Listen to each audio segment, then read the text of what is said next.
El problema es la complejidad. El cerebro humano contiene 86.000 millones de neuronas y más de 100 billones de conexiones. Cada una de esas conexiones es tan minúscula, menos de 30 nanómetros de ancho, que apenas se la puede distinguir incluso con los microscopios más poderosos. Estas conexiones se encuentran agrupadas en un caos enmarañado. Dentro de un milímetro cúbico, del ancho de una sola letra en un céntimo, existen más de 1.000 millones de conexiones. No obstante, esta enorme cantidad de conexiones es tan solo un aspecto más que hace al cerebro tan complejo. Aun si mapeáramos la conexión de cada neurona, todavía estaríamos lejos de comprender cómo funciona. A diferencia de las conexiones eléctricas de tu ordenador, donde todos los cables se comunican utilizando la misma señal, electrones, a lo largo de cada una de estas conexiones neuronales circulan cientos de químicos diferentes y cada uno provoca efectos completamente distintos. El simple hecho de que dos neuronas se conecten tampoco nos brinda mucha información sobre qué están comunicando. Y lo que es peor, estas conexiones sí mismas están en constante cambio, ya que algunas neuronas se abren en rama y forman nuevas conexiones, mientras que otras se repliegan y remueven las conexiones antiguas. Teniendo en cuenta todo esto, aplicar la ingeniería inversa para comprender cómo funciona el cerebro y, por lo tanto, replicarlo, añado yo, resulta una tarea colosal. Esto es lo que intentaron los pioneros de la inteligencia artificial y, sobre todo, en concreto, las redes neuronales. Pues ya sería Rosenblatt, más adelante Hinton y los de ahora, ¿no? Claro, al no tener todas las dimensiones que produce el cerebro y la eficiencia en espacio y en energía, solo consume 20 vatios, la única manera es escalar. Lo que se está llevando a cabo es un escalado constante, cada vez más GPUs, más recursos, y esto lleva a una, lo veremos hoy con nuestra invitada, eficiencia o ineficiencia, más bien ineficiencia energética, también un gran consumo hídrico, y por otro lado otros problemas de seguridad que veremos también con ella. La persona que tenemos hoy con nosotros es la primera mujer que entrevisto. Espero que no sea la última, porque como se dice en Galicia, habelas hainas. Hay muchas mujeres no solo en puestos de investigación, punteras de grandes tecnológicas como Fei Fei Li o como Mina Murati o otras, sino también en la investigación, la consultoría española y la parte filosófica, etcétera, etcétera. Hay muchas mujeres que lo hacen muy bien, ¿no? Y espero hacerlo. Pero hoy empezamos con una persona que tiene un gran conocimiento, no solo tecnológico de estos temas, sino también divulgador. Por lo tanto, no solo nos dará la oportunidad de entender perfectamente estos problemas que son muy graves, muy graves. Yo he leído muchos como veremos, los artículos de María Cristina Escobar, que es la persona que tenemos aquí, problemas muy graves y que nos afectan a todos, porque no solo al que usa la IA. Hasta ahora hemos hablado en las entrevistas pasadas de temas de IA, específicamente para gente que usa IA, pero esto afecta a todo el mundo. Los recursos hídricos es algo para todo el mundo, la energía es algo para todo el mundo y la seguridad, de la que también hablaremos, es algo para todo el mundo. De ahí las armas que usen IA, de ahí ataques, como veremos, a infraestructuras críticas, etcétera, etcétera. Bueno, voy a pasar a leer un poco el currículum de Cristina, porque creo que nos va a ayudar a entender y contextualizar que su opinión es una opinión, no solo válida, sino la mejor que podríamos traer. María Cristina Escobar es ingeniera superior en telecomunicaciones por la UPC, por la Universidad Politécnica de Cataluña, con máster en tecnología y desarrollo sostenible y cursos de doctorado en inteligencia artificial por la Universidad Politécnica de Madrid. Cuenta con más de 27 años de experiencia profesional en sistemas críticos de telecomunicaciones, ciberseguridad y tecnologías emergentes. Como consultor independiente ha realizado proyectos nada más y nada menos para organismos tan importantes como el Ministerio de Defensa, el Gobierno vasco, el Departamento de Estado de los Estados Unidos y algo que está muy de moda hoy. Se habla mucho, la Homeland Security, por el caso de Zapatero que está siempre en los medios. En los últimos años, con el Ministerio de Economía, Comercio y Empresa de España, donde ha gestionado proyectos de IA aplicada, ciberseguridad y criptoactivos con presupuestos superiores a 15 millones de euros. Es experta universitaria en Ingeniería Inversa e Inteligencia de Malware por la Universidad de Málaga y fue miembro durante 4 años del grupo de trabajo ad hoc sobre ciberseguridad y criptowallets de NISA, que es la Agencia Europea de Ciberseguridad. Y en el ámbito de la divulgación, que a nosotros nos interesa mucho, ha escrito en Investigación y Ciencia, ha participado en congresos como el Tetra World Congress y el Milipol de París y ha dado clases magistrales en Radio Nacional de España para cursos de la UNED, ¿no? Y también, ahora mismo, en estos momentos, publica semanalmente en LinkedIn, bajo el newsletter El Augur de la IA, haciendo informes, artículos técnicos rigurosos sobre estos temas, precisamente los temas que vamos a hablar hoy, sobre impacto energético, hídrico, geopolítico y de ciberseguridad de la inteligencia artificial, que, como ya hice en el post de anuncio de esta entrevista, os recomiendo encarecidamente porque me parece uno de los mejores posts, no solo en este sentido, sino de tecnología y sobre todo de IA, ¿no? Bueno, Cristina, menudo currículum, la verdad. Y por encima, egiptóloga, que me he enterado porque he visto tu podcast de Radio Nacional, que eres egiptóloga. Eso es otra cosa que nos emparenta, porque yo soy licenciado en Historia, aunque lo dejé hace muchos años, y Egipto era una de las, como a todos los historiadores, una de las épocas, ¿no?, del Antiguo Egipto que más nos gustan, ¿no? Bueno, pues con Cristina vamos a hablar de estos temas, de estos dos temas tan importantes. Para no hacer perder más el tiempo a nuestra audiencia, que yo soy la persona que menos tiene que hablar aquí y es Cristina la que debe hablar, voy a introducirla primero pidiéndole que nos hable de sus proyectos actuales, si puede hablarnos de alguno o lo que ella considere, y con una pregunta ya de que nos ponga en contexto la situación, ¿vale? Muy bien. ¿Por Bueno, qué buenas el tardes. tema... vale. ¿Por qué el tema energético e hídrico es un problema tan grave relacionado o con la llegada de la IA? Cristina. Venga, gracias por invitarme a tu canal, Antonio. Encantada de participar contigo porque traes a gente, madre mía, buenísima. Así es que espero estar a la altura. Y bueno, pues nada, como comentar, yo soy una pobre ingeniera que tengo un perfil muy polivalente, chica para todo.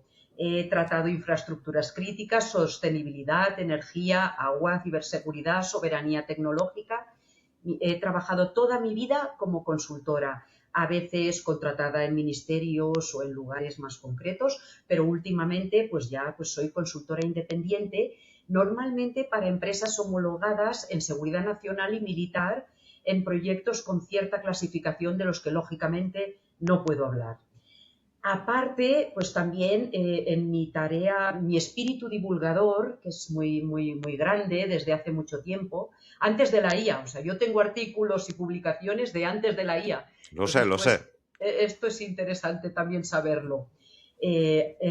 Apoyo a diferentes personas, pues por ejemplo, a ti, Antonio, que haces un trabajo divulgador importantísimo en los medios, María Jesús Puerta, la ingeniera de la Luna, con su school gratuito, donde aprendemos y debatimos juntos sobre ella. Y también apoyo a muchas otras personas que se acercan a mí sin conocerme, pero con ideas interesantes. Pues tengo, por ejemplo, Quique Suárez, un señor de LinkedIn, que está defendiendo una patente de un detector humano. Imaginaros qué interesante en estos tiempos, donde es preciso saber si tenemos un agente o es una persona.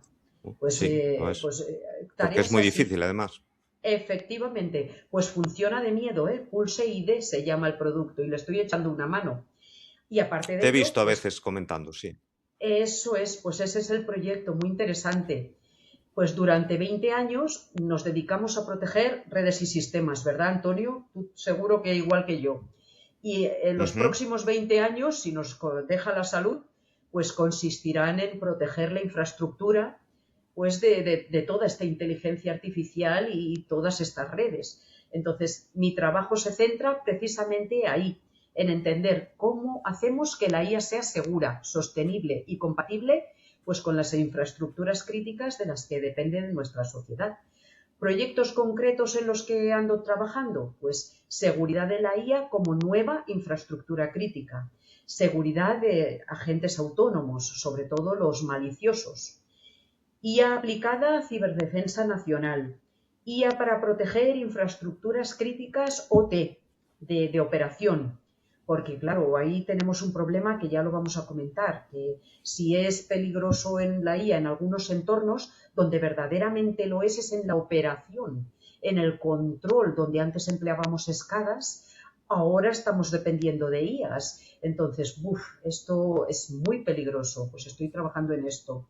Seguridad en IA espacial, estoy trabajando un gemelo digital para la sostenibilidad de la IA, saber con un gemelo digital el impacto verdadero hídrico y energético, soberanía tecnológica y europea de la IA, y pues un poquito pues esto es. Vamos a responder a Antonio en su pregunta del contexto energético e hídrico. Bueno, pues estoy muy preocupada por este tema porque creo que lo primero que debemos entender es que la inteligencia artificial no es software. Este es el mayor error que cometemos cuando hablamos de IA. Detrás de cada conversación con ChatGPT, Gemini, Cloud, hay enormes centros de datos con decenas de miles de procesadores funcionando 24/7. La IA se está convirtiendo en una de las industrias más intensivas en energía y agua que hemos construido jamás. Durante muchos años pensamos que la economía digital era prácticamente virtual. Hasta la palabra cloud, nube, es confusa, porque claro, pensamos en algo etéreo y nada más lejos de la realidad. La IA ha llevado al límite esa idea. Necesita edificios del tamaño de varios campos de fútbol, miles de chips especializados, sistemas de refrigeración, subestaciones eléctricas, redes, por supuesto, de fibra óptica. Y esa infraestructura depende de dos recursos limitados: electricidad y agua dulce, mis máximas preocupaciones. Un centro de datos tradicional dedicado a servicios cloud suele tener una potencia de entre 20 y 80 megavatios. Pues cambiar el chip. Los nuevos campus dedicados a la IA consumen 300, 500 e incluso más de 1000 megavatios. Es decir, 1 gigavatio. Para que te hagas una idea, Antonio, un reactor nuclear español produce exactamente 1 gigavatio continuo. Entonces, un único gran campus de IA puede demandar una potencia comparable a la de un reactor nuclear completo. Qué locura. Claro, y hay que distinguir potencia de energía. El campus de 1 gigavatio funcionando de forma continua durante un año consumiría aproximadamente de 7,5 a 8,5 teravatios hora, dependiendo del uso, claro. Pero vamos, que estamos hablando de un equivalente a la producción de un reactor nuclear español. Entonces, la electricidad es hoy el principal cuello de botella. Satya Nadella, el CEO de Microsoft, todos lo conocéis, ha reconocido públicamente que dispone de miles de chips que no puede encender porque no tiene bastante capacidad eléctrica. Entonces, por esa razón, Microsoft, Google, Meta y Amazon prevén destinar centenares de miles de millones de dólares a ampliar la infraestructura de IA y de energía propia en los próximos años. Este es el primer desafío. El segundo desafío, al que nadie le pone el foco, pero pues hay que ponérselo, el agua. Cada vez que alguien le pide a un modelo de IA que redacte un simple correo electrónico de 100 palabras, el sistema consume desde 16 mililitros, según el IE Cubo, hasta medio litro de agua dulce, según el National Geographic. Una botella de agua por un mero párrafo de texto. Si revisas los informes de sostenibilidad oficial de las tecnológicas, resulta que ese agua no existe, tal como lo digo, como si el coste físico hídrico de la computación se hubiera desaparecido. O sea, no existe para ellos. No lo Es cuentan. es una ilusión óptica, Antonio, como si emplearan el viejo truco del cubilete y la bolita. ¿Dónde está la bolita? No está. Pues la han sacado del Excel del CPD. Y esto lo vemos en el parámetro de la efectividad de uso del agua, el WUE, el Water Usage Effectiveness en inglés. Y ese parámetro, que a veces lo dan, no siempre, hay que rascar, ese es el estándar que emplea la industria para auditarse a sí misma sobre el agua. Entonces, toda la electricidad que consume un servidor termina convirtiéndose en calor por pura termodinámica. Y ese calor hay que eliminarlo. En muchos centros de datos esto implica sistemas de refrigeración que consumen agua. Pero aquí aparece algo que pasa desapercibido. Cuando hablamos del consumo de agua de la IA, normalmente pensamos solo en el agua que entra directamente al CPD. Pero vamos a ver, existe otra parte mucho mayor, la huella hídrica invisible, de la que me gusta más hablar, que es la huella total hídrica contabilizando el gasto de agua en la realización de las obleas de los chips y el gasto de agua en la generación eléctrica, porque los CPDs van con chips, ¿no? Y los CPDs tienen que enchufarse, ¿no? Entonces, pues vamos a ser honrados, vamos a contar el agua que necesita un CPD realmente para existir. Entonces, esta agua que es usada para producir la electricidad, fabricar los chips e incluso habría algún purista que me podría decir, Cristina, por favor, también construir los edificios y el hormigón y obtener las materias primas necesitan agua y electricidad, pero no nos vamos a poner tan puristas. Yo estoy contenta con que contemos el agua como mínimo de las obleas y el agua de enchufar los CPDs. Entonces, bajar de 3 nanómetros en el tamaño de los semiconductores y llegar prácticamente a nivel de átomo, implica emplear muchísima más agua ultrapura en la fabricación de la oblea. Esta agua ultrapura no puede tener ni un poco de mineral ni una única bacteria, porque arruinaríamos los transistores de escala nanométrica. Producir esta agua ultrapura requiere cantidades industriales de agua dulce. Una fábrica de chips moderna en Taiwán o Arizona gasta el suministro de una ciudad de 60.000 habitantes todos los días. Hasta ahí llegamos. Las empresas normalmente publican solo el agua utilizada directamente para refrigerar en los CPDs, pero si añadimos toda el agua necesaria para todos los stacks de la IA, la huella hídrica total se multiplica. Es como un iceberg. Lo que publica una empresa es la parte visible, pero debajo hay una enorme huella invisible que no aparece en los informes corporativos. Por eso, en España, vemos organizaciones como Tu nube seca mi río, denunciándolo. En Aragón, en el Burgo de Ebro, donde Amazon está desplegando, o en Madrid. Entonces, hace un siglo, las grandes fábricas necesitaban... Dime. Una cosa, porque ya estamos avanzando bastante en el tema y claro, se me van acumulando preguntas. No sé si por seguir con ¿cómo están? Porque tenía yo interés y te iba a preguntar más adelante por el tema de la huella hídrica invisible, precisamente, pero y ya lo sacaste a colación, entonces ya, a lo mejor necesitamos desarrollarlo menos, pero ¿qué está haciendo entonces las grandes administraciones americana, China y las grandes tecnológicas? ¿Están haciendo algo para arreglar estos problemas de agua? Sí, efectivamente. Lo están haciendo a una velocidad probablemente sin precedentes. Las grandes compañías han comprendido que el principal límite para el crecimiento de la IA ya no es fabricar más chips, sino disponer de suficiente energía para alimentarlos. Vemos enormes inversiones en 3 líneas. Primera, construir más capacidad energética. Microsoft, Google, Amazon o Meta firman contratos de energía renovable a gran escala, invierten en almacenamiento y apuestan de nuevo por la energía nuclear, junto a sus CPDs, pegadita a ello, de hiperescala. Solo estas 4 compañías van a invertir este año del orden de 300.000 a 350.000 millones de dólares en infraestructura de IA y centros de datos. Microsoft ya firma contratos de energía nuclear, Amazon también, Google investiga geotermia, todas compran parques solares y eólicos. Nunca antes una empresa de software había tenido que preocuparse tanto por la planificación energética. La segunda línea de inversión es hacer los centros de datos mucho más eficientes, refrigeración líquida, circuitos cerrados de agua, recuperación de calor, nuevos diseños. Y la tercera línea de inversión es mejorar la eficiencia de los propios modelos de la IA, que esto sí se está trabajando mucho y lo vemos nosotros mismos. Pero no puede ocurrir que todo este proceso, como dices y como dijiste muy bien, de eficiencia que se está intentando llevar a cabo, nos lleve a la famosa paradoja de Jevons, que cuanto más eficiente es una tecnología, más se usa y, por lo tanto, en este caso, más consumo energético vas a tener.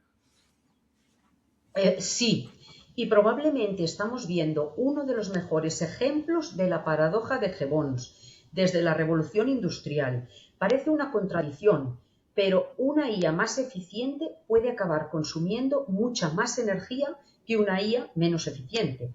Entonces, el señor William Jevons formuló esto en el 1865 y observó pues esto, que las nuevas máquinas de vapor consumían menos carbón por unidad de trabajo y lo lógico habría sido pensar que el consumo total bajaría, pero vaya por Dios, ocurrió justo lo contrario. Al ser más eficiente y barata, la máquina se usó más y más fábricas, más trenes, más barcos y entonces, pues al contrario, pues el consumo total de carbón se disparó. Pues con la IA pasa lo mismo. Cada nueva generación de chips, como los de Nvidia, hace muchas más operaciones consumiendo menos energía por cálculo y los algoritmos también son más eficientes, pero esa eficiencia reduce el coste de usuario y entonces aparecen miles de aplicaciones nuevas, asistentes personales, agentes autónomos, generación de vídeo, robots, medicina, educación, defensa.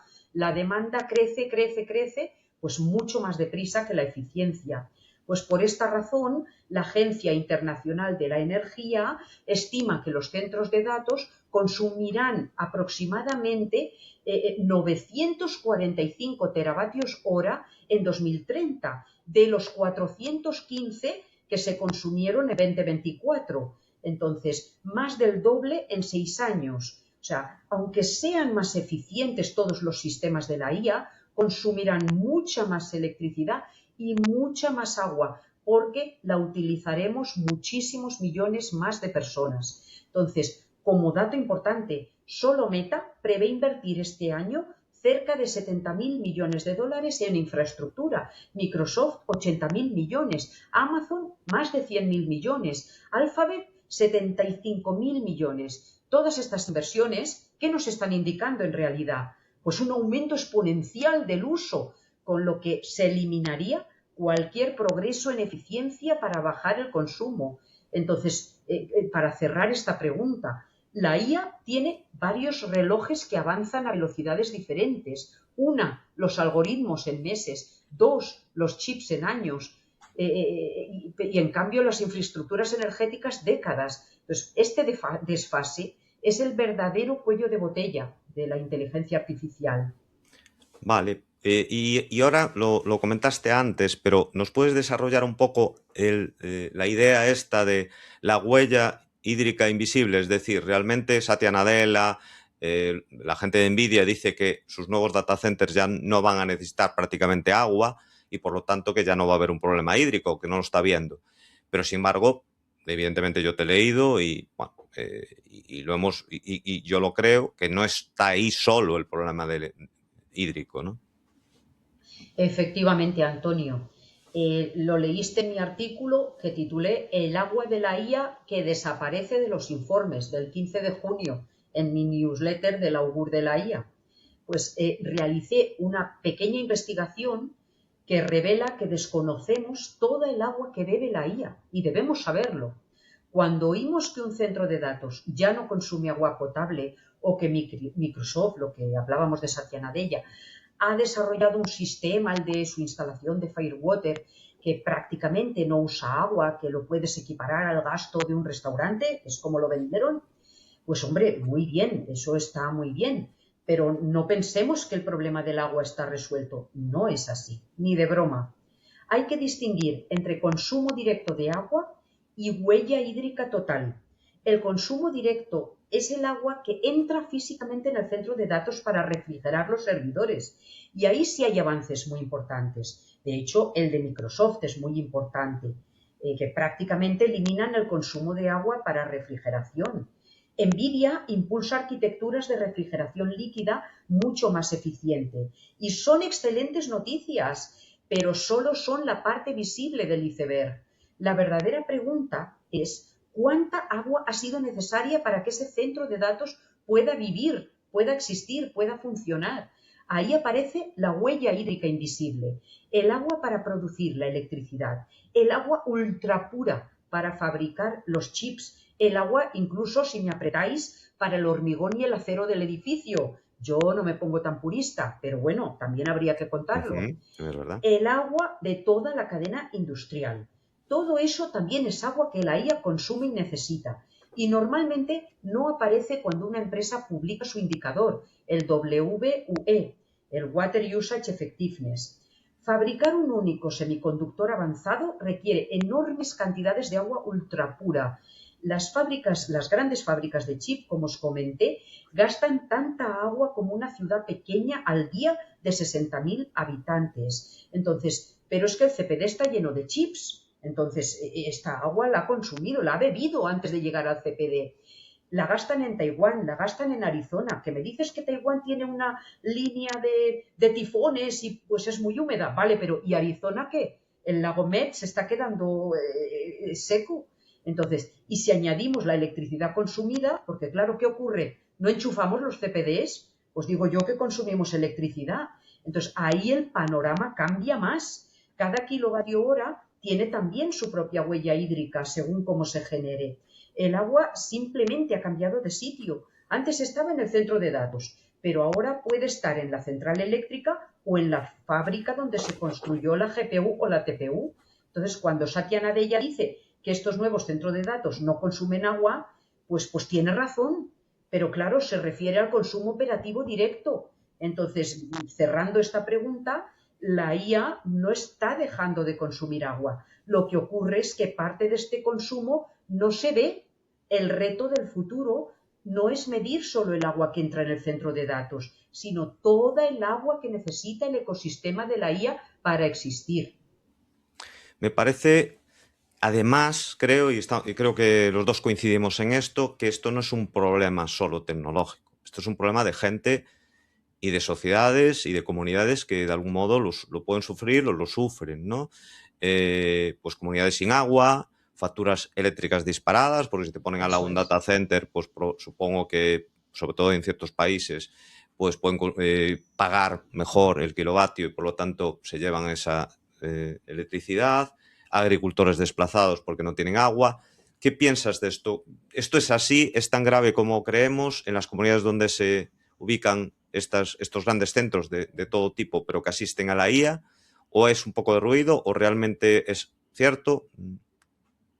Es cierto, y voy a proponer soluciones. De hecho, las estoy diseñando, estoy preparando un informe que en cuando lo tenga lo colgamos donde quieras, porque no hay información de este tipo. Parece que a nadie le interesa publicarla, ni a los gobiernos. Entonces, creo que esto es un verdadero cambio de paradigma. Durante muchísimo tiempo pensamos que el desarrollo de la IA era un asunto de ingenieros informáticos, Antonio, tuyo y mío y de nuestros compañeros. Pero hoy sabemos, como bien dijiste, que también afecta a todos los que compartimos esta necesidad de agua y de electricidad. Economistas, agricultores, urbanistas, hidrólogos o responsables de políticas públicas a quienes debería importar esto. Entonces, cuando una empresa anuncia un gran centro de datos, hablamos de inversión, empleo, innovación, pero rara vez nos preguntamos, ¿de dónde va a salir la electricidad? ¿De dónde sale el agua? Porque son recursos finitos y si una nueva infraestructura consume una parte importante, deja de estar disponible para otros usos. Eso no significa que siempre haya conflicto, pero implica que hay que gestionarlo. En España tenemos plataformas como Tu Nube Seca Mi Río, que comenté antes, que están movilizándose en Aragón y en Madrid, porque se están concentrando proyectos de hiperescala cerca de Zaragoza, ¿vale? Está el río Ebro, pero están al lado de los monegros en un desierto. Sí. Es que ya no tenemos conciencia.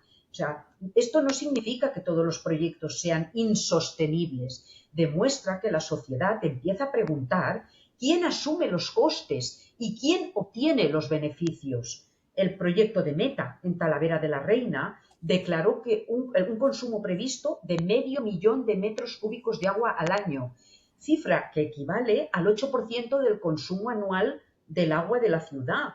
Esto lo saqué por RTVE, imagínate, a veces te sacas los datos pues de donde puedes, porque no los hay. Entonces, no se dice que ese proyecto no se deba realizar, pero esas cifras obligan a un debate público. En Aragón, Amazon anunció una inversión de 15.700 millones de euros y precisamente por su magnitud han surgido preguntas sobre el impacto en electricidad, agua y territorio.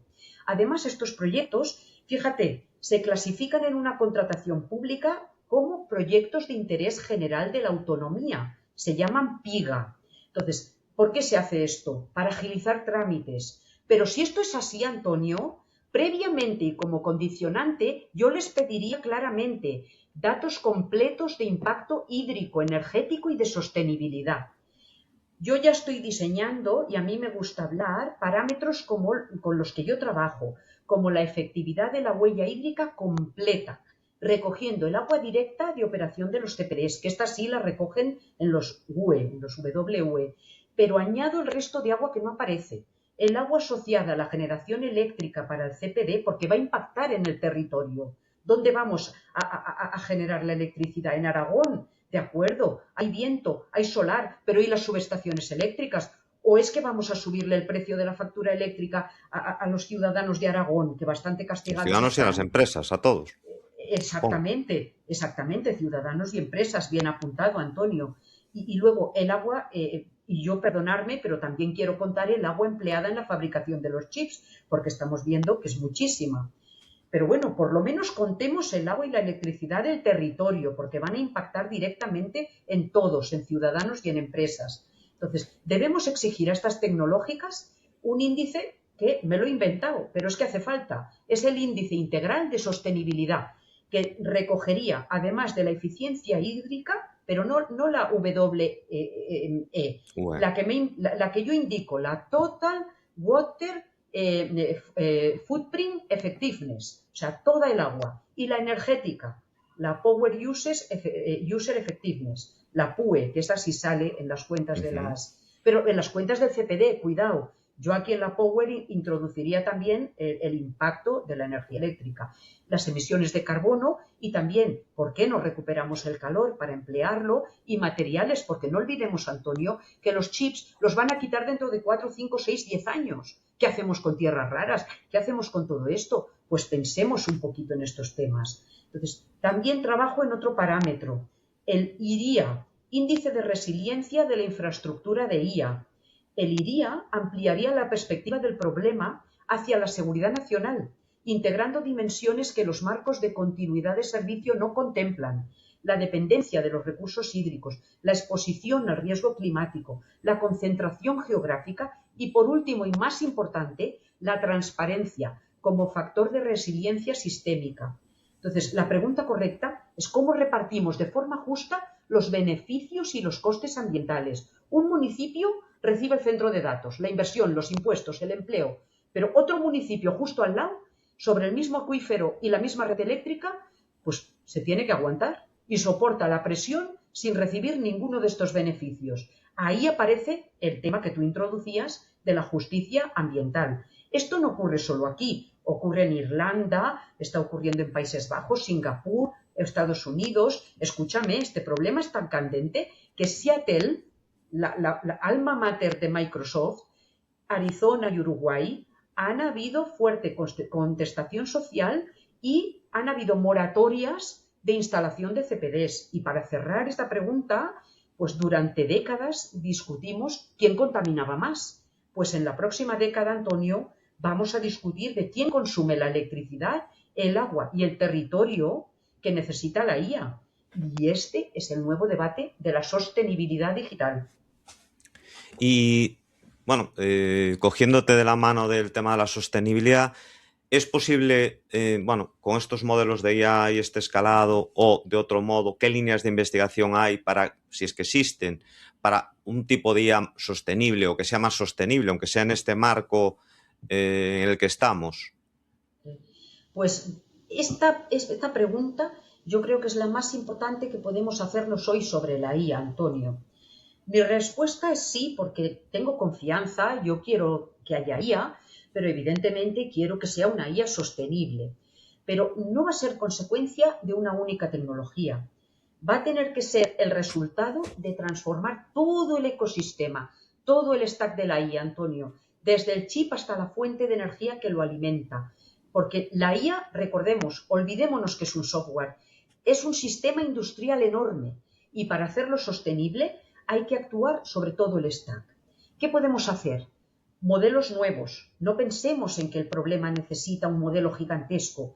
Ya vamos viendo, y lo compartimos en LinkedIn, que hay modelos pequeños, especializados. Pues en China se empleó la mezcla de expertos, la cuantización, la poda de parámetros, la destilación, la generación aumentada por recuperación de datos concretos, el RAG, lo que es el RAG. Entonces, el objetivo es hacer más con menos. Entonces, segundo, revolución, como yo le llamaría, hardware nuevo, Nvidia, AMD, Intel, muchas otras startups, compiten por más operaciones con menos vatios, además de nuevos paradigmas como computación fotónica, chips neuromórficos, memorias HBM. Incluso en Australia tienen un servicio de computación que trabaja con células madre vivas. Esto lo expuse en uno de mis artículos también. Otra revolución que va a venir, igual que los PCs, recordar la revolución de los PCs. Comenzaron antes de los 80 con grandes edificios llenos de PCs. ¿En qué acabamos? En PCs de sobremesa. Descentralización de la IA. Es a lo que estamos yendo. O sea, en lugar de tener centros que necesitan una central nuclear a pie de CPD, pues vamos a descentralizar. Nuevos AIPCs, Nvidia, AMD, Intel, Apple, pues ya ejecutan, están haciendo chips, están haciendo PCs de sobremesa de 128 GB de RAM para ejecutar modelos localmente, pues en el portal, en el móvil, en el robot, en el vehículo. Reducimos latencia, tráfico de red, dependencia de CPDs, aparte de la mejora que va a suponer en que nuestros datos no residan fuera de nuestro entorno, pues de cara a la ciberseguridad y a la privacidad. Otra revolución, la reinvención del centro de datos. Aparte de la refrigeración líquida, estamos hablando de CPDs inmersos, circuitos cerrados, recuperar el calor, regenerar el agua, CPDs modulares.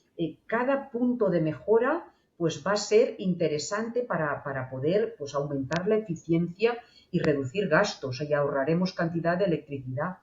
Otra revolución, aunque te parezca increíble, Antonio, he estado investigando y Microsoft tiene incluso CPDs que funcionan años bajo el mar, aunque lo que no son válidos todavía porque el mantenimiento y el despliegue, pues evidentemente son muy caros. Lo están redirigiendo hacia CPDs flotantes. Pero bueno, todo esto tiene un muy largo plazo, son todo puros POCs, o sea, son proyectos de desarrollo, como también lo son pues, los intentos de Axiom por parte de la Comisión Europea de hacer pues, infraestructura espacial. Pero a día de hoy, seamos realistas, esto no funciona. Otra revolución en el sistema energético, pues lo que ya hemos comentado, que Microsoft, Google, Amazon, Meta, pues que tienen que producir energía. O sea, se han visto tan apurados con el tema que se van a convertir pronto pues, en distribuidores de energía. Es así de grave el asunto. Economía circular, pues tenemos que reutilizar, porque las tierras raras son las que son. Tenemos que recuperar el cobre, el aluminio, pues todas las tierras raras, porque las GPUs no vamos a tirarlas cada 8 años y volverlas a hacer. La última revolución que se me ocurre y que se está haciendo es IA para hacer sostenible a la propia IA. Es decir, IA que optimice las redes eléctricas, IA que planifique, IA que haga mantenimiento predictivo, IA que haga la distribución de agua más efectiva, IA que ubique los nuevos centros de datos donde verdaderamente sean sostenibles. Entonces, por concluir esta pregunta, pues la IA sostenible no va a depender de un descubrimiento milagroso, sino de cientos innovaciones simultáneas actuando sobre todo el stack. Y piensa que la IA, como comenté, tiene un reloj de diferentes tiempos. El tiempo de mejora de los modelos, que puede ser de meses. El tiempo de la mejora de los CPDs, que puede ser de años. El tiempo de nuevas, cómo haces una central nuclear o una nueva subestación. Pues perdóname, Antonio, eso se hace en décadas. Entonces, pues es así. Pues de verdad, es un tema apasionante, el tema energético, del que yo conozco, sobre todo por leerte a ti, no conozco tanto, pero es algo que nos debe preocupar a todos y bueno, es importante ponerlo en valor, ¿no? Y que las administraciones y quien sea que tenga, que tenga el mando en este tema se lo tomen en serio, ¿no? Pero ahora vamos a cambiar un poco el contexto porque, bueno, Cristina también es una especialista en temas de ciberseguridad y es otra preocupación que tenemos y que nos afecta de nuevo a todos, repito, tanto en este caso, tanto a la gente que lo usa como la IA, como a gente que no lo usa. Vuelvo a repetir lo que decía en la introducción de ya sea armas, ya sea ataques a infraestructuras críticas, ataques a data centers, generación de virus, bueno, lo que sea, ¿no? Temas de seguridad. Y entonces me gustaría que nos contestase también, desde su experiencia, Cristina, a una serie de preguntas en este ámbito que, repito, es muy interesante y creo que todos debemos estar muy atentos. La primera pregunta es el cambio de paradigma, ¿no? Los manuales tradicionales de seguridad hablaban de que, en general, pues los hackers eran humanos o grupos de humanos, ¿no? Que tenían cierto software, evidentemente, para automatizar un poco, para hacer esos ataques que realizaban, pero que era bastante con human in the loop. Mucho humano, un proceso relativamente lento, que si no se saca grandes réditos, pues muchas veces económicos, me refiero, para el hacker, pues no compensaba, o grandes crisis para quien sea, ¿no? Pero ahora, con los nuevos modelos, pues por ejemplo, mitos y todos estos, nos encontramos que en cuestión de muy poco tiempo descubren un mogollón de vulnerabilidades que algunas no habían sido descubiertas pues nunca, porque nadie se había puesto a lo mejor simplemente a descubrirlas, y las pueden atacar rápidamente. Y eso ahora mismo se vuelve a sacar, creo que ahora mismo, ayer o antes de ayer, volvió a salir Fable, el mitos de Anthropic, no sé si es reducido un poco o lo que sea, pero oye, ¿qué supone este cambio para la seguridad de las empresas? Pues mira, Antonio, este punto, igual que el del agua, es otro gran descubrimiento. Y tiene mucho que ver por el origen de lo que llamamos IA, porque a lo que llamamos IA es Large Language Model. Esto es semántica. Entonces, mientras sea semántica, el vector de ataque va a ser el lenguaje. Cualquier lugar donde podamos introducir lenguaje es un vector amplísimo de ataque. Estamos viviendo el mayor cambio en la ciberseguridad desde la aparición de Internet. Durante décadas, el atacante era una persona utilizando herramientas, como tú dijiste. Ahora tenemos lo contrario, herramientas que se comportan como un atacante. Entonces, las infraestructuras críticas... espérate. Sí, vale, perdona. Las infraestructuras críticas son aquellas cuyo funcionamiento nos resulta esencial para un país. Llevan la electricidad, el agua, los hospitales, las telecomunicaciones, la banca, y todo esto funciona con OT, con la operación, no con IT. Antes la OT y la IT estaba separada, pero de momento que lo integramos todo con la IA, Antonio, la vulnerabilidad aumenta. Entonces, la infraestructura crítica está siendo un vector que va a ser muy urgente protegerlo.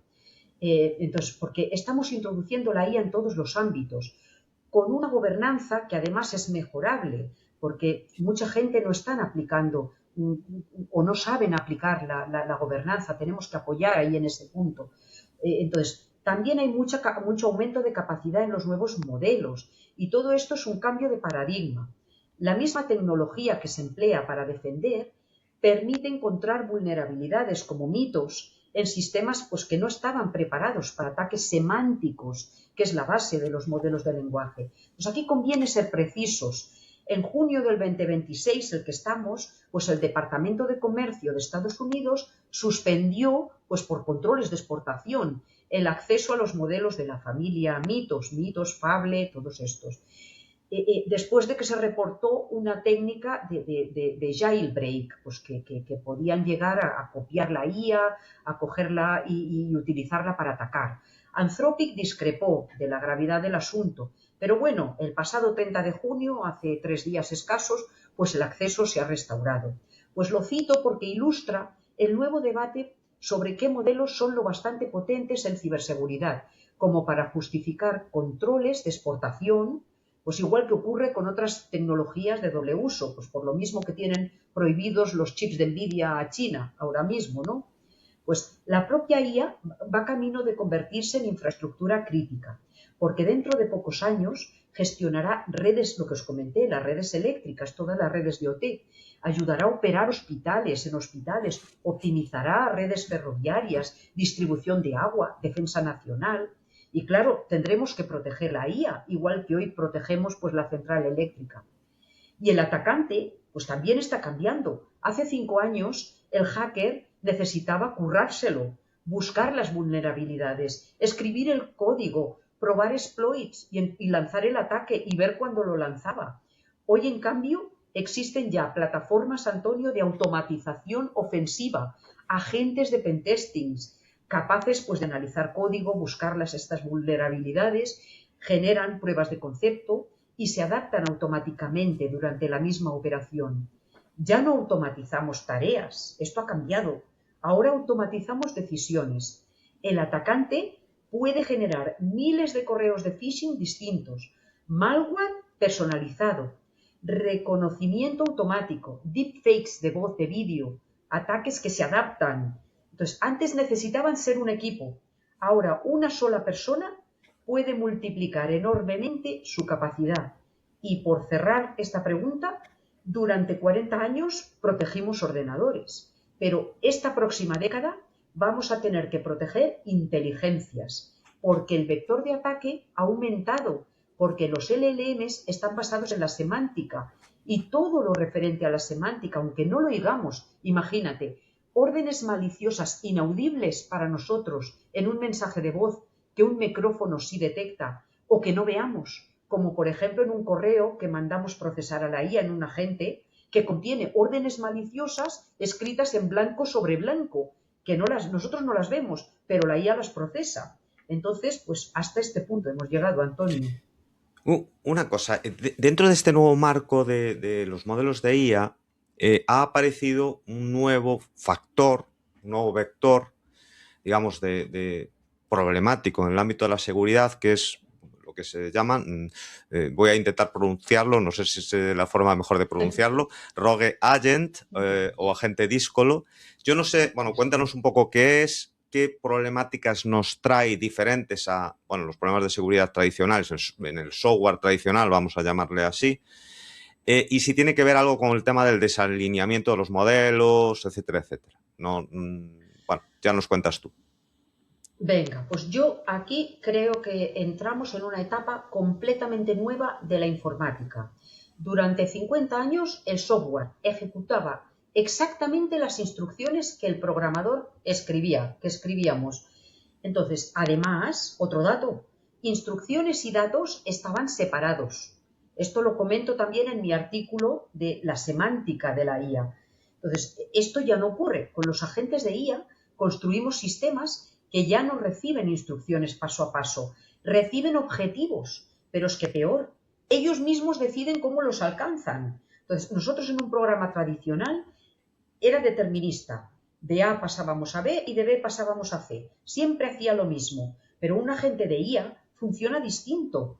Le damos un objetivo, reserva el viaje más barato a Barcelona o a Lugo y decide qué páginas consultar, qué herramienta usar, qué estrategia seguir. Planifícalo. Y claro, eso es extraordinariamente útil, pero nos introduce un riesgo nuevo. Los nuevos agentes pueden razonar, planificar, usan herramientas, ejecutan código, acceden a APIs, interactúan con otras IAs, incluso pueden robárnoslos por el camino. Entonces, modifican incluso su estrategia si algo falla. Esto significa que el comportamiento deja de ser predecible.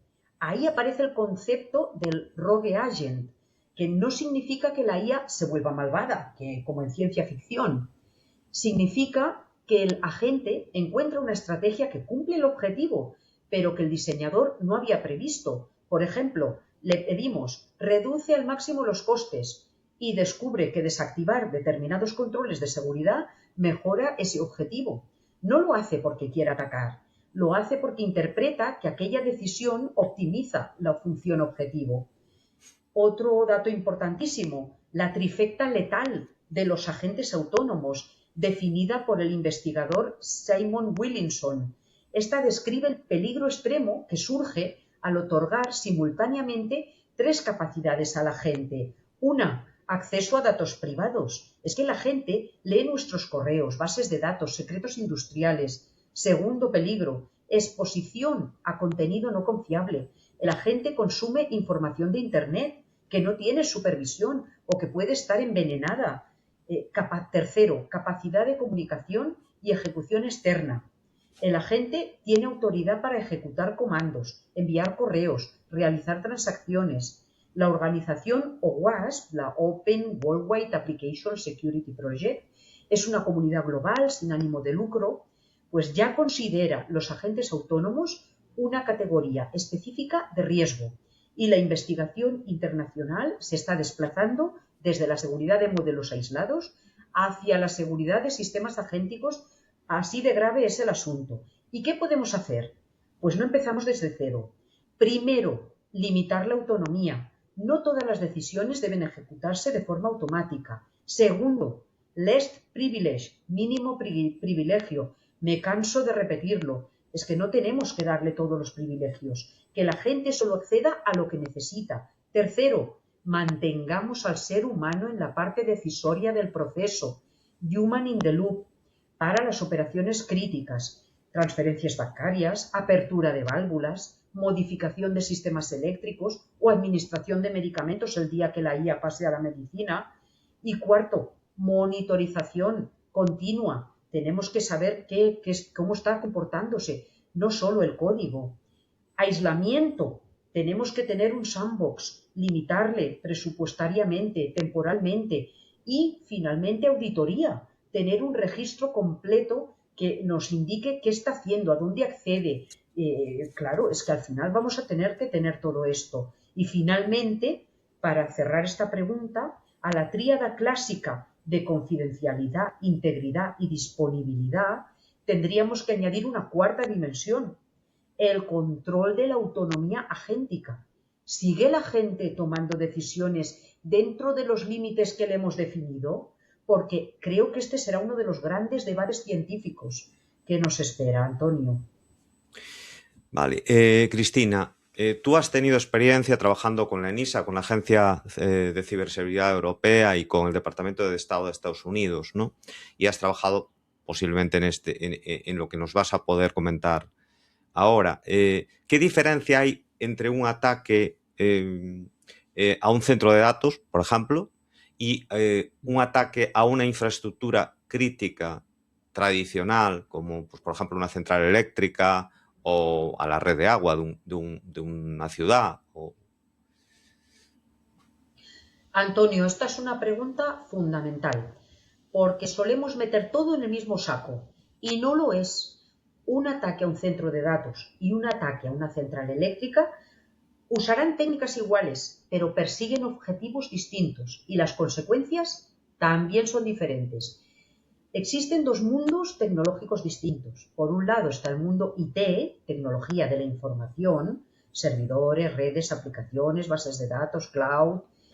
Y existe el mundo OT, que ya mencioné primero, la tecnología de la operación.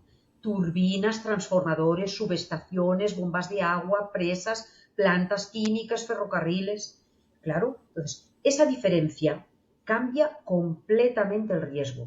Si atacan un centro de datos, lo normal es que las consecuencias sean digitales.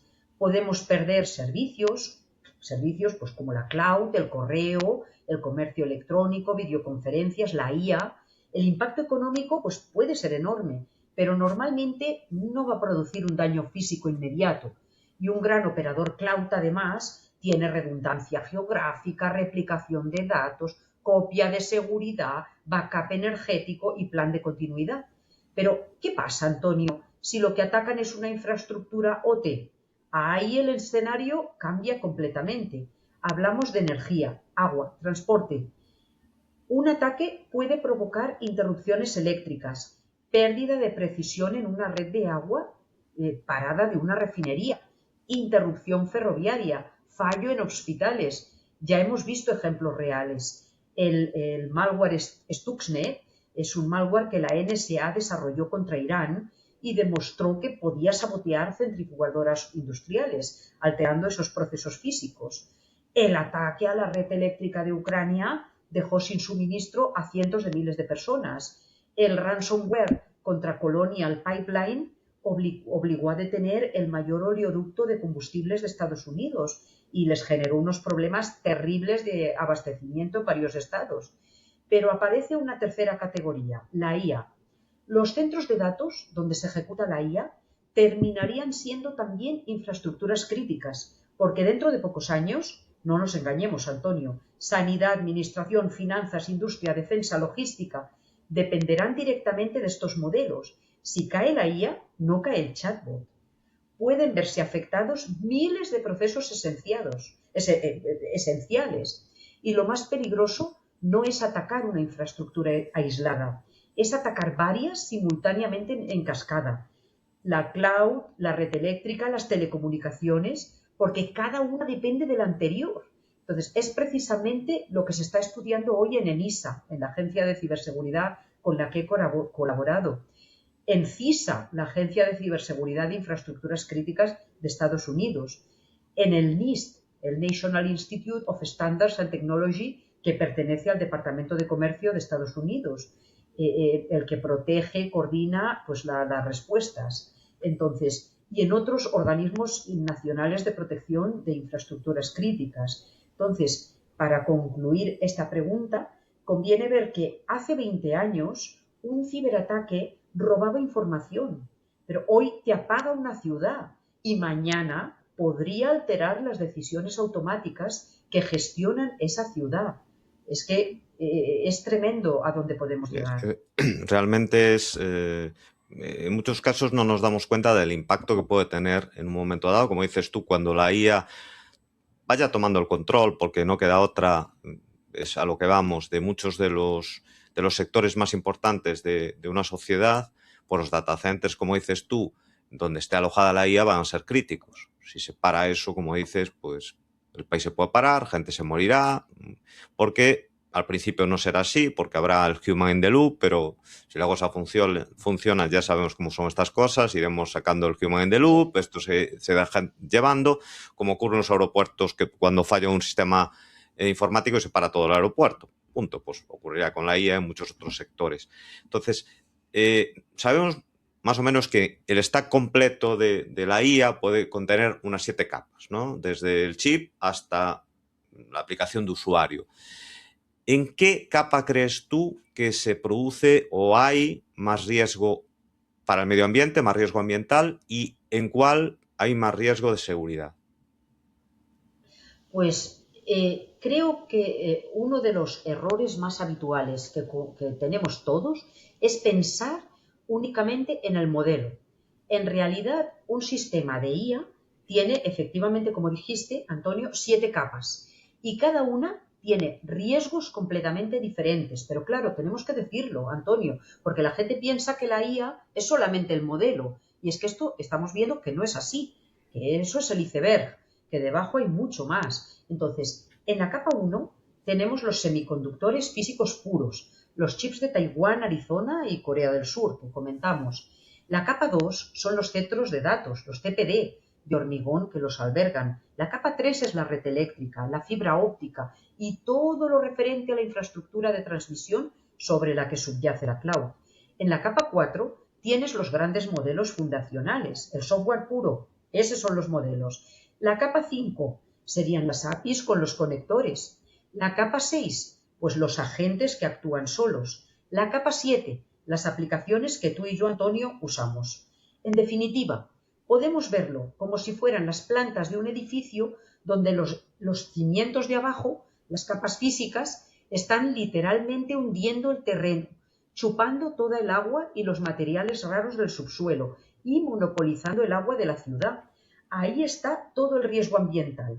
Pero a medida que tomas el ascensor y subes al ático, el riesgo cambia. En la capa 6, los inquilinos, que son agentes sintéticos, están interactuando con el mundo real y tomando decisiones peligrosas en base a objetivos de forma autónoma sin que nadie los vigile. Cuanto más bajamos en el stack, mayor es el riesgo ambiental y extractivo. Cuanto más subimos, mayor es el riesgo operativo y de ciberseguridad. Pero fíjate que lo más delicado ocurre en la intersección de ambos. En la capa 3, donde está la red eléctrica, es el punto de convergencia IT, tecnología de información, y OT, tecnología de operación, donde residen el software y las máquinas físicas. Hace 20 años, es lo que hemos comentado antes, la red de ordenadores de una empresa de aguas estaba completamente aislada de los controles físicos que abrían o cerraban las válvulas de las presas, que lo hacíamos, tú y yo sabemos, Antonio, con sistemas SCADA por radiofrecuencia con bandas dedicadas. Pero hoy todo está conectado a la misma red, de tal forma que un ciberataque digital provocado por un agente de IA del ático que hablábamos puede causar un apagón físico real en los cimientos, con efectos en cascada rapidísimos, porque apagas la red logística, la sanidad, las finanzas, todo de golpe, como en el apagón del año pasado. Ya si entráramos, si tenemos tiempo y quieres que entre capa a capa, pues en la capa 1 tenemos la fabricación de chips, pues hablaríamos del silicio ultrapuro y pues ahí hablaríamos de riesgo ambiental, industrial y geopolítico. En la capa 2, el centro de datos, el mayor riesgo vuelve a ser el ambiental, como ya dijimos, las capas bajas, esos campus de 300 megavatios a 1 gigavatio funcionando con un 85% de utilización.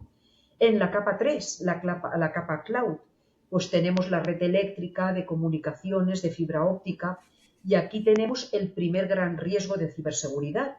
Pues, por ejemplo, la economía digital de la cloud depende de muy pocos operadores, pues Microsoft Azure, Amazon Web Service y Google Cloud. Si uno falla, el impacto es mundial, el riesgo es sistémico. Recuerda, en los pasados Juegos Olímpicos, la empresa Cloudflare amenazó con retirar los servicios en Italia porque la multaban por no bloquear contenido pirata. Fíjate, una tontería de intentar bloquear un contenido pirata, pues podía haber cerrado toda la cloud para unos Juegos Olímpicos. Luego también hubo muchos ataques DDoS, porque como Rusia no podía participar en los Juegos, pues claro, pues aquello pues no le parecía bien y pues quería hacerse oír. Capa 4, pues los modelos fundacionales, el software puro. Amenazas nuevas que tienen que ver con el origen semántico de los modelos y con malos usos de intentar hacer copias indebidas de la IA. Aquí tenemos pues la inyección de prompts, el robo, la extracción de modelos, el envenenamiento de datos, el aprendizaje automático adversario o el fine-tuning malicioso. Hace 5 años todo esto, ninguno de ellos existía. En la capa 5 tenemos riesgo de cadena de suministro. Una dependencia, la capa 5, recordemos, son las frameworks o plataformas, los conectores y las APIs. El PyTorch, TensorFlow, el CUDA, que utiliza pues todo el hardware, pues tenemos ese riesgo. Una dependencia comprometida pues puede afectar a miles de organizaciones. Que esto lo vimos en Log4Shell y en SolarWinds. Que por ejemplo, pues Log4Shell fue una vulnerabilidad crítica de Zero Day, pues que una pequeñísima librería de código abierto de Fundación Apache, utilizada masivamente en todo el mundo, pues el fallo permitía a un atacante ejecutar código malicioso de forma remota con una facilidad asombrosa, solo enviando una cadena de texto. Porque es lo que hablamos, porque hablamos de nivel semántico. Una cadena de texto te inhabilita una librería completa y te la infecta. En la capa 6, agentes, pues este es el mayor cambio de paradigmas. Aquí dejamos de ejecutar código. Lo que estamos haciendo es ejecutar decisiones que hacen los posibles agentes, sean maliciosos o no. El desalineamiento de objetivos, el mal uso de herramientas, el envenenamiento de memoria, el robo de agentes, que también ocurre. Entonces, tenemos muchas vulnerabilidades añadidas. En la capa 7, para finalizar las capas todas, pues las aplicaciones que usamos en el móvil, pues tenemos menos impacto ambiental. Pero aquí concentramos, fíjate Antonio, lo que más interesa a nuestros oyentes. Concentramos el fraude, los deepfakes, el phishing, el robo de identidad, la desinformación. Entonces, para cerrar esta pregunta, cuanto más descendemos en el stack, más aparecen la física y la sostenibilidad. Cuanto más ascendemos, más aparece el peligro de la autonomía, la ciberseguridad y la gobernanza.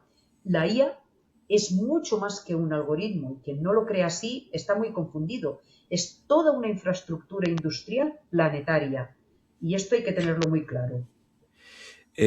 Pues ya nos has planteado un poco en las distintas capas qué riesgos nos encontrábamos desde el punto de vista ambiental y desde el punto de vista de seguridad, pero si tuvieras que destacar, pues yo qué sé, 7, 8, 9, 10 riesgos que son los riesgos más importantes que puedan afectar a empresas y particulares, bueno, desde que ha salido la IA con los modelos de IA, pero no solo en esa capa, en la capa que tú consideres oportuno, ¿cuáles serían esos, pues eso, 8, 9, 10? Vale. Voy a cambiar un momento el enfoque porque vas a ver, en mi opinión, analizamos la IA con el modelo mental un poco no muy claro, porque algunos piensan que es un nuevo software, lo que estamos intentando tú y yo aclarar en este debate. Entonces, cuando se parece mucho más a la electricidad o Internet, entonces, una tecnología de propósito general va a terminar siendo integrada en todas las actividades económicas posibles. Y por eso los riesgos tampoco son los de un software normal. Vamos a agruparlo en 4 grandes familias. Una, manipulación de las personas. La IA ha multiplicado la capacidad de engañar. Un correo perfecto, una voz clonada, un vídeo falso, la conversación completamente creíble. Esto ya ha ocurrido. En un caso ampliamente documentado en Hong Kong, una empresa transfirió, Antonio, 25 millones de dólares tras Bueno, una videoconferencia con deepfakes de varios ejecutivos, toda de mentiritas. La IA está industrializando la ingeniería social. Vamos al segundo ámbito, manipulación de modelos y agentes. La inyección de prompts, que es probablemente, en mi modo de ver, el SQL injection de la IA, situado por OWASP como el riesgo número 1, el envenenamiento de datos, el data poisoning, el robo de modelos mediante técnicas de destilación ilícita, el jailbreak, que es técnica para intentar conseguir que un modelo pues ignore las restricciones, los guardarraíles, las políticas o las instrucciones de seguridad con las que fue diseñado y que admita órdenes que debería rechazar. Y también es importante el adversarial machine learning, cómo un atacante puede manipular un sistema de IA alterando los datos que recibe, los datos con los que aprende y los datos donde opera o la forma en la que interpreta la información. Y también los agentes maliciosos, de los que hablábamos antes, que son sistemas que planifican, usan herramientas y pueden tomar decisiones no previstas por su diseñador. Tercera forma de ver los riesgos. Riesgos organizativos a la cadena de suministro y la privacidad. La IA depende de miles de componentes de código abierto. Una única vulnerabilidad puede afectar a millones de aplicaciones, como vimos con Log4Shell, el ejemplo que comenté antes, y cada día miles de empleados introducen contratos, código fuente, propiedad intelectual, datos personales en asistentes públicos sin una política clara de uso y sin gobernanza por parte de la empresa. Y este es probablemente el mayor riesgo empresarial inmediato, no un ciberataque sofisticado, es una mala gobernanza. Cuarto foco que yo pondría, dependencia excesiva. Cada vez delegamos más las decisiones, contratación, diagnóstico, inversión, programación, y cuando la IA se equivoca, pues las personas no la cuestionan. Es el automation bias, muy estudiado en aviación y medicina, por ejemplo, que este problema que estaba ahí en alta tecnología, pues espacial, de aviación y de medicina, pues se traslada a la IA. Y en el fondo está la concentración tecnológica, que muy pocos fabricantes de chips, muy pocos operadores cloud y muy pocos modelos. Cuando una tecnología tan importante depende de tan pocos proveedores, el riesgo es económico, geopolítico y de seguridad nacional. Y por cerrar estos riesgos, la mayor amenaza de la IA no es que piense como un ser humano, es que cada vez más personas dejen de pensar porque confían ciegamente en ella. Y esto sí que es un error, Antonio. sí, desde luego, es un error completo. Hemos hablado muchas veces de la delegación cognitiva, del problema de formación que pueden sufrir las personas si delegan completamente, sobre todo los juniors si acaban delegando todo en la IA, al final es difícil aprender si todo lo dejas en la IA y eres totalmente ciego a lo que diga. Y en este sentido de lo que nos contabas, de los 4 grandes bloques, que cada uno tiene sus ramas y sus ramificaciones, porque no es un solo problema de seguridad, sino son muchos los que tienen esos bloques. Si tuviéramos que quedarnos con un tip de aquellos 3 problemas de seguridad que son relativamente fáciles de cubrir, resolver o por lo menos minimizar grandemente y que a lo mejor no se está haciendo, pero sería fácil de hacer, ¿cuáles crees que serían? Y del mismo modo, y en el otro orden, ¿cuáles serían aquellos 3 que son muy problemáticos, son muy difíciles de resolver e incluso podría ser que los hubiesen resuelto, pero que podrías proponer tú para al menos minimizarlos o reducir el riesgo dentro de lo que cabe, ¿no? Vamos a analizar este asunto que no es fácil. Aquí conviene ser optimistas, pero realistas. No todos los problemas de la IA tienen la misma dificultad. Algunos son principalmente problemas de ingeniería y organización. Y otros son problemas científicos, que probablemente nos van a acompañar durante muchos años. Retomando las 4 familias de antes, los más controlables. El primero, la fuga de información. Dentro del bloque de riesgos organizativos, que este es el problema más frecuente de hoy en las empresas, que estamos hablando de un empleado copiando contratos o código no por maldad, sino por mejorar su productividad, sin ninguna malicia. Yo por lo menos lo pienso así, que pone estos datos en un modelo público. Pues lo debemos reducir con políticas claras de uso, modelos privados, ponernos esas IAs en PC que pronto ya vamos a poder tener con esos chips de Nvidia, de AMD, de 128 gigabytes con modelos en local, por ejemplo, o con data loss prevention y clasificando la información, teniendo claro en las empresas qué información podemos compartir con las IAs y qué información no, sobre todo si son públicas, sobre todo intentando también cumplir RGPD e IA Act, que ya se va a poner en marcha este próximo agosto, por cierto. El segundo foco de las más controlables sería la ingeniería social. Dentro del bloque de manipular a las personas, esto no va a desaparecer, pero podemos reducir muchísimo su impacto con autenticación multifactor, verificación fuera de banda para pagos, formación continua y detección automática de deepfakes. Gracias a Dios, con esto se está avanzando un poco y vamos a poderlo controlar en cierto grado. El tercer punto importante que vamos a poder controlar es la inyección de prompts.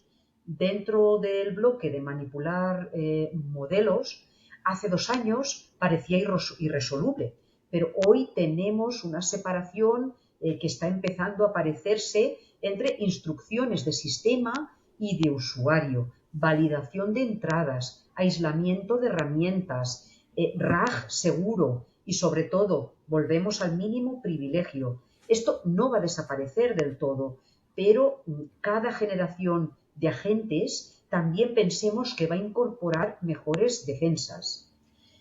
Vamos con los más difíciles, los agentes maliciosos. Lo que estamos auditando actualmente es el comportamiento, y el comportamiento de un agente depende del contexto, la memoria, las herramientas, el entorno e incluso otros agentes que interactúan, porque ahora tenemos grupos de agentes que interaccionan en grupo. Entonces, tenemos un espacio de estados prácticamente infinito. Podemos controlar los límites, poner a humanos en la operativa, autorización multinivel, límites presupuestarios, por supuesto. Ya muchas personas están teniendo sustos con el límite presupuestario, límites temporales, sandboxes, monitorización continua, kill switch, que ya está empezando a existir incluso a nivel de oblea. Ya existe opción de apagado desde el propio chip ante comportamiento extraño. Nvidia y AMD ya están trabajando en esto. Si detectan una extracción extraña de datos muy rara, pues hacen un switch off. Y esto ya está empezando a ocurrir. También necesitamos una auditoría inmutable, una trazabilidad forense, con registros, con logs que no puedan ser alterados, ni sobrescritos, ni borrados por el propio agente de IA. Otra opción novedosa, que a mí me encanta, es los agentes adversariales, o sea, que controlan los objetivos de la gente, le vigilan y correlan cuán alejados están de los objetivos originales. Le llaman agent sentry, agente centinela. Esto, hombre, claro, introduce muchas más capas, más computación, pero es que Antonio, la maldad sale muy cara y evitarla mucho más cara. Lo segundo, más difícil, el alineamiento, que tú ya lo enfocabas. Probablemente es el problema científico más difícil de toda la IA. ¿Cómo conseguimos que un sistema extremadamente capaz mantenga objetivos compatibles con los valores humanos, cuando no existe una función matemática que represente perfectamente conceptos como qué es beneficio, qué es seguridad, qué es justicia? Los principales laboratorios de IA y centros de investigación están ahora mismo invirtiendo miles de millones en esta línea y todavía estamos lejos de resolverlo. El tercero, más difícil de resolver, la dependencia sistémica. Más del 90% de los chips avanzados se fabrican en Taiwán. Estamos dependiendo de Taiwán. Gran parte del mercado cloud se concentra en 3 operadores. El entrenamiento de los modelos más avanzados está en manos de muy pocas organizaciones. Es un problema de geopolítica y estratégico. La respuesta, igual que en la energía, es diversificar. Más proveedores, más modelos abiertos, más IA en local, más IA europea, más IA de frontera y más soberanía tecnológica. Y para cerrar esta pregunta, decir que durante 50 años nos preocupó que las máquinas fueran demasiado limitadas, pero en la próxima década debe preocuparnos que sean demasiado capaces antes de que aprendamos a gobernarlas. Pues para cerrar ya la conversación, que la verdad es que me has dedicado un buen rato, nos has dedicado a todos un buen rato muy agradable y que hemos aprendido un montón, muchísima información muy útil toda, porque tanto el tema energético, el de ciberseguridad, está un poco más hablado, pero no al nivel de detalle que has desarrollado tú, que todavía hay bastante desconocimiento, incluso en el ámbito de la ciberseguridad es algo nuevo, hay que reconocerlo, pero en el ámbito energético pues prácticamente no se habla. Como dices tú, hay pocos datos, se leen noticias, pero noticias contradictorias, pues desde un lado se dice una cosa, desde otro otra, y tú nos has explicado y te lo agradezco haber estado aquí. Y para cerrar te hago una última pregunta que espero que nos dejes un rayo de esperanza.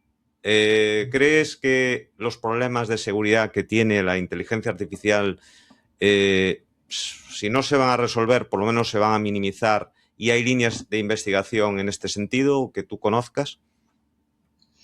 Creo que esta pregunta parte de una idea muy humana. Pensamos que algún día resolveremos los problemas de la IA y pasaremos al siguiente reto. ¿Pero qué nos enseña la historia, Antonio?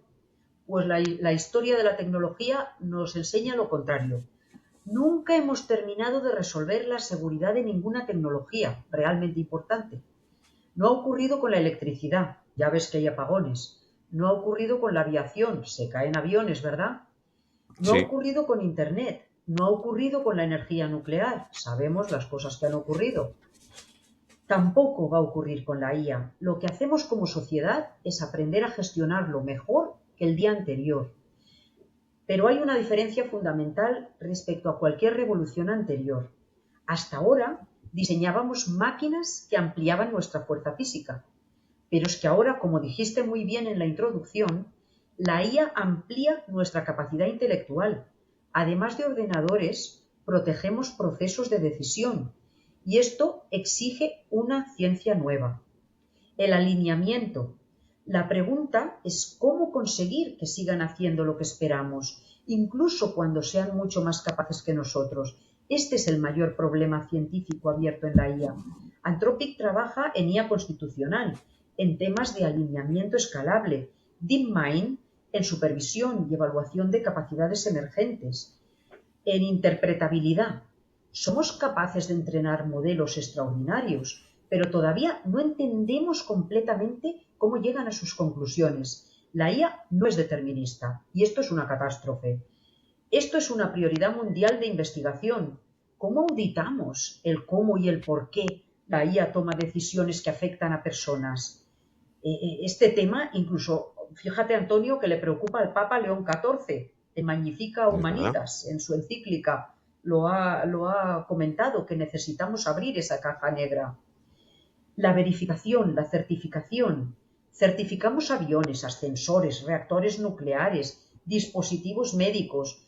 Dentro de poco probablemente certificaremos agentes de IA, demostrando pues, que determinadas acciones son imposibles o que permanecen dentro de límites verificables. La Unión Europea, el NIST, la ISO, el IEC 42001 ya están trabajando en ello. Mi esperanza, ¿dónde está? Y quiero dejar esperanza aquí. IA defendiendo a IA. Sistemas capaces de detectar comportamientos anómalos, que identifican inyección de prompts, que descubren vulnerabilidades, que asisten a los SOCs. Entonces, la IA será simultáneamente el activo que protegemos, la herramienta de defensa y también potencialmente, y esperemos que menos, pues la herramienta del atacante. Seguridad de agentes. Probablemente este es el mayor campo de investigación de la próxima década. OWASP, Mitre, NIST y universidades pues como Stanford, MIT o Carnegie Mellon dedican enormes esfuerzos a comprender cómo controlar los sistemas agénticos precisamente por esa autonomía. La gobernanza institucional. La IA evoluciona globalmente. La regulación sigue siendo nacional. Tenemos marcos como el IA Act europeo, tenemos marcos técnicos de Estados Unidos, el enfoque que tiene China, las recomendaciones de la OCDE, de la ONU, pero necesitaremos una coordinación para la gobernanza parecida al Tratado de No Proliferación Nuclear, para delimitar los usos malignos. ¿Qué puede hacer un agente? ¿Qué no puede hacer? Esto tenemos que hacer una gobernanza global, si no estamos perdidos, Antonio. Los modelos cambian cada pocos meses, los chips cada pocos años, los centros de datos, la infraestructura energética tarda años, las redes eléctricas décadas, pero la regulación, madre mía, la regulación, Antonio. ¿Qué decimos de la regulación? ¿Cuándo vamos a verla? La educación tarda una generación incluso. Entonces el verdadero reto es sincronizar estos ritmos de los que estamos hablando. Unos meses, otros años, otras décadas. Tenemos que tener una sincronización. Y para cerrar esto, te agradezco la oportunidad que me has dado para esta ventana abierta al mundo. Lo que opino es que la verdadera cuestión es si seremos capaces de construir una sociedad y una gobernanza que evolucionen a la misma velocidad, con la misma rapidez, porque la tecnología nunca ha sido un factor limitante en la historia, siempre lo ha sido nuestra capacidad de utilizarla con responsabilidad. Pues muchas gracias, Cristina. Voy a cerrar primero recomendando este libro, Una historia de la inteligencia, que es el libro del que leí el párrafo inicial.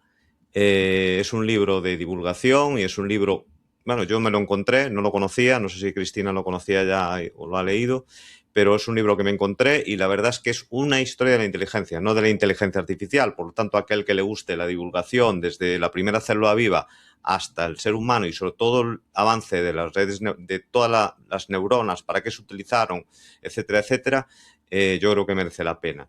Y en el segundo punto, y para cerrar, pues agradecer a Cristina y, por supuesto, leer El augur de la IA.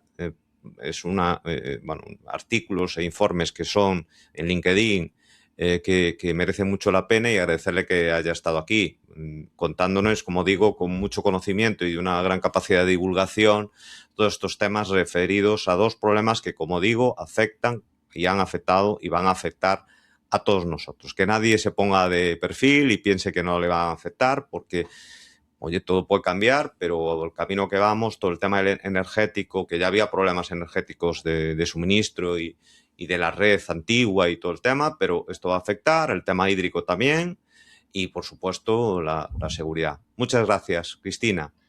Gracias a vosotros y gracias a Vale, todos a tus oyentes. Muchas gracias. vale, encantado. Hasta luego. Igualmente, gracias.